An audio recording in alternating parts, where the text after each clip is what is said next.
Olá, aqui é o professor Lucas do Biologia Ilustrada. Imagine as árvores da floresta, os peixes do rio, os pássaros no céu, as minhocas no solo, o tigre na selva, os cactos no deserto ou até mesmo seu colega de classe sentado do seu lado. Todos esses seres vivos possuem algo em comum. Todos eles são formados de células. Nós, seres humanos, por exemplo, possuímos cerca de 100 trilhões de células. Isso equivale a metade de todas as galáxias do universo observável. Somos basicamente um universo feito de células.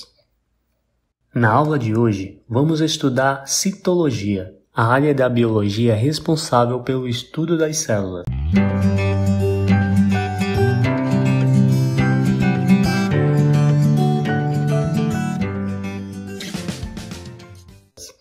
O desenvolvimento da teoria celular só foi possível graças à invenção do microscópio por Robert Hooke.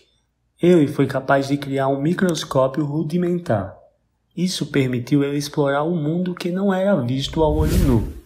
E uma de suas observações foi de um pedaço de cortiça, que é um tecido vegetal. E quando ele olhou no microscópio a cortiça, ele percebeu que era composta de pequenos quadrados, que ele chamou de células, pois lembravam um tipo de cela onde viviam os monges.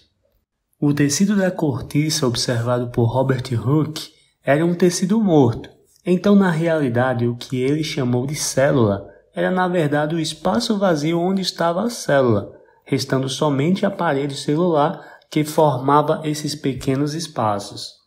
Alguns anos depois, Anthony van Leeuwenhoek aprimorou o microscópio, e com este novo microscópio foi possível observar células vivas, como o espermatozoides ou este protozoário que vocês estão vendo. Mas uma teoria celular completa só surgiu no século XIX, no ano de 1830. Sladen e Swan deram início aos fundamentos do que chamamos hoje de teoria celular, onde o primeiro princípio que eles propuseram foi que todos os seres vivos são compostos de células. E este princípio, por exemplo, exclui os vírus como os seres vivos. Os vírus não são considerados seres vivos justamente por não serem compostos de células. O segundo princípio é que a célula é a unidade básica da vida. Somente na metade do século XIX é que o terceiro princípio foi estabelecido por Remarque. O princípio diz que todas as células só se originam a partir de outras células.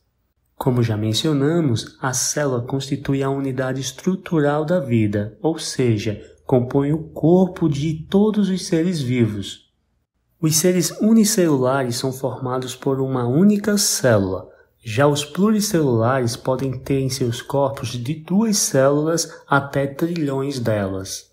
Existem 2 tipos básicos de células, procariontes e eucariontes.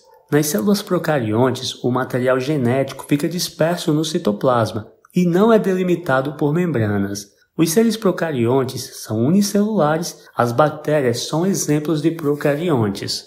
Nas células eucariontes, o material genético encontra-se envolto pelo envelope nuclear, que é constituído por 2 membranas que formam um núcleo. Essas células apresentam alguns organóides, como a mitocôndria e o complexo golgiense, que também são revestidos por membranas e que não são encontradas nas células procariontes.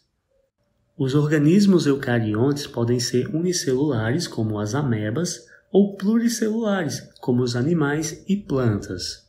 As células dos animais e das plantas diferem em relação à presença de algumas estruturas.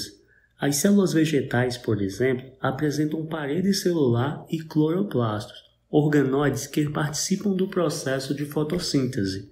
Para maiores detalhes dessas diferenças, você pode ver o vídeo que deixamos aqui no card e também na descrição do vídeo.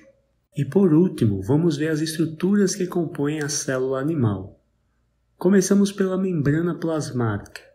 Ela é quem delimita a célula, separando o meio interno do meio externo, controlando as substâncias que entram e que saem da célula. O citosol é o líquido gelatinoso que compõe a maior parte do volume das células. Os lisossomos são pequenas bolsas que se desprendem do complexo golgiense e contêm enzimas digestivas. São responsáveis pela digestão intracelular de diversas substâncias. Já os centríolos atuam na divisão celular, processo pelo qual elas se multiplicam. Estão presentes na maioria das células eucariontes, com exceção dos fungos e das plantas com sementes.